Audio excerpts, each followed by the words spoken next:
여러분 안녕하십니까, 강신업 변호사입니다. 2025년 4월 4일 오전 11시 헌법재판소 대심판정. 오전 11시 8명의 헌법재판관들이 들어와서 앉습니다. 그리고 문영배가 가운데서 인사를 하고 옆에 좌우로 같이 인사를 합니다. 그리고 문영배가 앉아서 윤석열 대통령 탄핵심판 선고를 하겠습니다라고 선언합니다. 긴장감이 흐릅니다. 대한민국 국민 5천만 명이 숨을 죽입니다. 아니, 전 세계 외신 기자들도 숨을 죽입니다. 문영배가 주문을 먼저 읽을 것인가, 아니면 이유를 먼저 읽을 것인가? 만약에 문영배가 주문을 읽겠습니다 라고 하면 이 사건 국회 소추를, 청구인의 소추를 각하한다 라고 하고 사실상 모든 것은 끝납니다. 그때부터 각하 사유를 밝히게 됩니다. 그러면 전원일치로 각하된 겁니다. 이 사건 청구인의 청구를 기각한다. 그러면 전원일치로 기각된 겁니다. 이 가능성은 있습니까? 네, 있습니다. 그러나 정계선이 딴짓거리를 했을 가능성이 있기 때문에 아마 전원일치는 아닐 가능성이 많습니다. 전원일치가 아니면 주문을 먼저 읽지 않습니다. 이유를 먼저 읽습니다. 먼저 다수 의견의 이유가 낭독됩니다. 만약에 문영배가 다수 의견이 아니고 소수 의견이라면 다수 의견의 가장 선임이 읽게 됩니다. 그리고 소수 의견 읽고 또 별개 의견 읽고 이렇게 해서 만약에 만장일치가 아니라면 이유를 먼저 읽습니다. 그리고 나중에 주문을 읽습니다. 하지만 그때는 주문은 드러나만 합니다. 이유를 읽을 때 벌써 사실상 거의 모든 것을 알 수 있기 때문입니다. 어쨌든 노무현과 박근혜 대통령의 경우 각각 21분, 한 25분 정도 걸렸습니다. 그래서 20분 정도 지나면 모든 선고 절차가 끝납니다. 그렇게 오래 가지 않습니다. 30분 안에 모든 것이 끝날 겁니다. 아니, 그리고 우리가 결과를 알게 되는 것은 바로 알게 되든 아니면 한 10분만 지나면 알게 됩니다. 자, 이때는 이제 우리 윤 대통령의 복귀가 부활이 사실상 확인되는 순간입니다. 여러분들은 2025년 4월 4일 오전 11시를 기억해 주십시오. 이 시간은 우리 대한민국의 새로운 역사가 창조되는 순간이 될 것입니다. 그리고 이 순간은 하나의 역사로 이제 기록되게 될 것입니다. 자, 여러분, 그럼 어떤 결과가 나올까요? 여러분 떨리시죠? 그 스코어 어떻게 될지. 아니, 스코어는 관계없습니다. 결과가 궁금합니다. 그렇죠? 그건 마찬가지입니다. 저도 결과가 궁금합니다. 그러나 제가 분명하게 말씀드릴 수 있는 것은 말이죠, 인용이 나올 수는 없다는 겁니다. 인용이 나왔다면 말이죠, 이렇게 시간을 끌지 않았습니다. 예를 들어서 그 판결문을 못 써가지고 판결문을 쓰는데 시간이 오래 걸려가지고 그건 아닙니다. 사실은 말이죠, 결론만 나면 판결문은 일사천리로 쓸 수 있습니다. 제가 써도 마찬가지입니다. 그 쟁점은 5가지, 6가지 되고 쟁점은 미리 벌써 그 심리할 때 정리해놨습니다. 그리고 헌법재판관 연구가들이 또 그거를 도와줍니다. 혼자 하는 거 아닙니다. 그렇기 때문에 혼자 하는 게 아니고 재판 연구관들이 다 도와주는 거고 다 자료 찾아주는 거고, 그래서 그 쓰는데 오래 걸린다? 그건 아닙니다.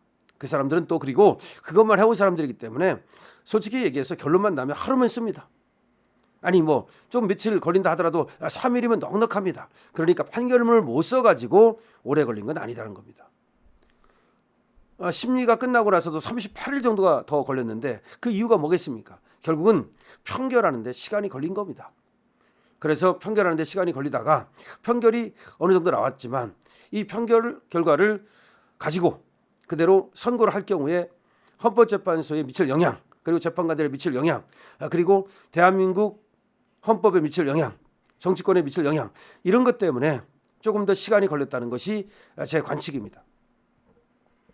다시 말하면 지금 각하와 기각이 3명이었습니다. 처음에 3명이었던 것이 저는 확실하다고 봅니다. 그러니까 김복형, 정영식, 조한창 이 3명은 확실하게 소위 우리 편이었습니다. 그런데 저 5명이 우리 편이 아니었던 겁니다. 그래서 5대3 교착 상태에 이르렀고, 근데 5대3으로 선고하는 건 헌법재판소한테 엄청나게 부담이 됩니다. 왜 그런지 아십니까? 헌법재판소 스스로 말이죠. 저번에 권한쟁의 심판이 열렸을 때 마은혁을 임명하지 않는 것은 우연이라고 판결한 적이 있습니다. 헌법재판소 스스로. 거기다가 민주당이 난리를 떨지 않습니까? 마은혁 가지고. 그러다 보니까 이 5대3으로 하면 어떤 문제가 발생합니까? 마은혁만 있었으면 6대3이 됐잖아. 이렇게 될 거 아닙니까? 그러니까 헌법재판관 니들 뭐 하는 거야? 왜 안 기다리고 우리가 지금 마은혁 임명하려고 민주당에서 계속해서 지금 임명하라고 압력을 가하고 있었고, 그리고 한덕수 안 하는 것이 그것이 불법적인 거고 우연적인 것인데 왜 니들이 그냥 기다리지 않고 바로 그냥 선고를 해버리는 거야? 이렇게 할 거 아닙니까? 거기다가 또 지금 뭐 임기를 갖다가 뭐 연장하는 법을 만드네 막 그러니까, 야, 이게 조금 사실은 5대3으로 이 판결을 해서는 안 되겠다는 생각을 하게 됩니다. 그래서 5대3을 깨기 위해서 약간의 시간이 더 필요했던 겁니다. 그럼 5대3을 깨는 방법은 뭡니까? 예, 저쪽 사람이 이쪽으로 오든지 아니면 이쪽 사람이 저쪽으로 가는 것밖에 더 있습니까? 그런데 이쪽 사람은 저쪽으로 절대로 안 갑니다. 왜냐하면 확실한 정통 법관들이고 확실한 그런 어떤 법리에 의해서 재판하는 사람들이기 때문에 절대로 안 갑니다. 요지부동입니다. 그러니까 그냥 문영배만 이제 똥줄이 탄 겁니다. 이거 선고를 할 수도 없고 안 할 수도 없고, 그냥 문영배가 시간을 끌었던 겁니다. 그런데 이제 민주당에서 말이죠, 똥불을 찬 거예요. 막 헌법재판관들을 탄핵한다고 그러고, 그다음에 줄탄핵을 한다고 그러고, 그다음에 헌법재판소법을 지 맘대로 바꾼다고 그러고 막 그러니까, 이거 봐라, 사법부라는 것이 저 입법부에 저렇게 무슨 시다바리도 아닌데, 그다음에 헌법재판소가 존재하는 이유가 헌법을 수호하고 국론을 통합하라고 있는 건데, 이 사람들 판사 아닙니까? 아무리 우들법이라 하더라도 이 사람들은 기본이 판사거든요. DNA가. 이거 안 되겠다. 이렇게 그대로 가다가는 진짜 시간을 끌다가는 안 되겠다. 그래서 전격적으로 평의를 열고 판결 결과가 이미 나왔다고 발표해버린 겁니다. 이미 끝났다. 니들이 마흔여 그래봤자 소용없다. 뭐 한덕수 뭐 탄핵하고 그런다고 바뀔 게 하나도 없다라고 선언해버린 겁니다. 다시 말해서 자기 보호에 들어간 겁니다. 헌법재판소가 쉽게 말하면 민주당에 경고를 내린 겁니다.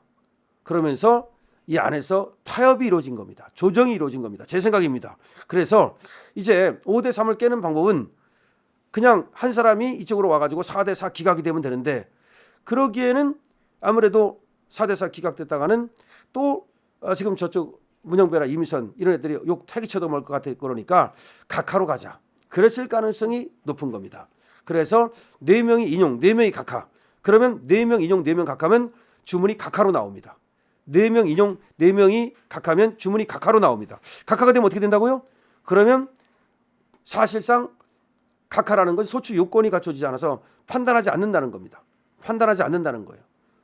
예, 그래서 결과적으로 주문은 각하로 나오고, 그러면 각하로 나오면 어떻게 됩니까? 탄핵 소추를 다시 할 수는 있어요. 다시 할 수는 있어. 그러면 민주당한테 하나의 야, 그래 니들 다시 하려면 다시 해.